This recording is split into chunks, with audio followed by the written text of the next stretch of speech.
Okay. ഇത് percentage എന്ന് പറയുന്ന ടോപ്പിക്കിനെ ബേസ് ചെയ്യുന്നത് നമ്മുടെ ഒരു പ്രീവിയസ് ഇയർ ക്വസ്റ്റ്യൻ ആണ്. ഇതിനകത്ത് പറയുന്നത് ഒരു price of pencil increased by this year. ഈ വർഷം എന്ത് ചെയ്തു? പ്രൈസ് 2 കൂടി. പ്രീവിയസ് ഇയറിലും 2 കൂടി. ഓക്കെ. ദ പ്രൈസ് ഓഫ് പെൻസിലിൻ is now 30% more than the price of previous to the previous year. അതായത് ആദ്യം ഇനിഷ്യലി ഒരു ഇയർ ഉണ്ടായിരുന്നു, അതിനേക്കാളും അത് എക്സ് എന്ന് പറഞ്ഞ് നിങ്ങൾ എടുത്തു കഴിഞ്ഞാൽ അതിനേക്കാളും 2 അടുത്ത വർഷം കൂടി. ഇപ്പോൾ എന്ന് പറയുമ്പോഴത്തേക്ക് ഈ പ്രീവിയസ് ഇയറിൻ്റെ കാളും വീണ്ടും ഒരു 2 കൂടി. ഇങ്ങനെയാണ് പറഞ്ഞിരിക്കുന്നത്.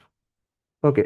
എന്നിട്ട് പറയുന്നു ഈ സംഭവം ഉണ്ടല്ലോ, the price of pencil now ഇപ്പോൾ ഉള്ളതെന്ന് വെച്ച് കഴിഞ്ഞാൽ നേരത്തെ പ്രീവിയസ് ടു ദ പ്രീവിയസ് ഇയറിനെ ഉള്ളതിനേക്കാളും 30% കൂടുതലാണെന്ന് പറഞ്ഞിട്ടുണ്ട്. അങ്ങനെയാണെങ്കിൽ ഇപ്പോഴത്തെ പെൻസിലിൻ്റെ പ്രൈസാണ് ചോദിച്ചിരിക്കുന്നത്. സിമ്പിൾ ക്വസ്റ്റ്യൻ ആണ്.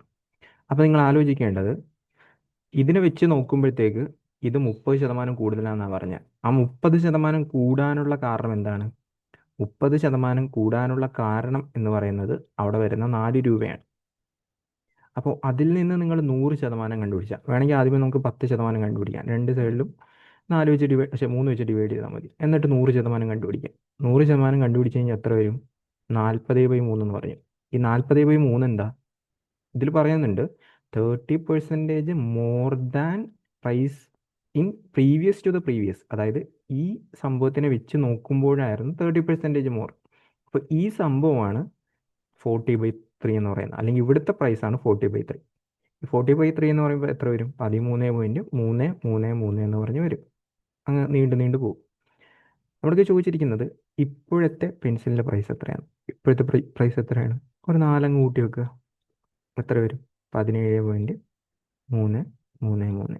സോ ഇതായിരിക്കും ഈ ഒരു ക്വസ്റ്റ്യൻ്റെ ഫൈനൽ ആൻസർ ആയിട്ട് കിട്ടാൻ പോകുന്നത്.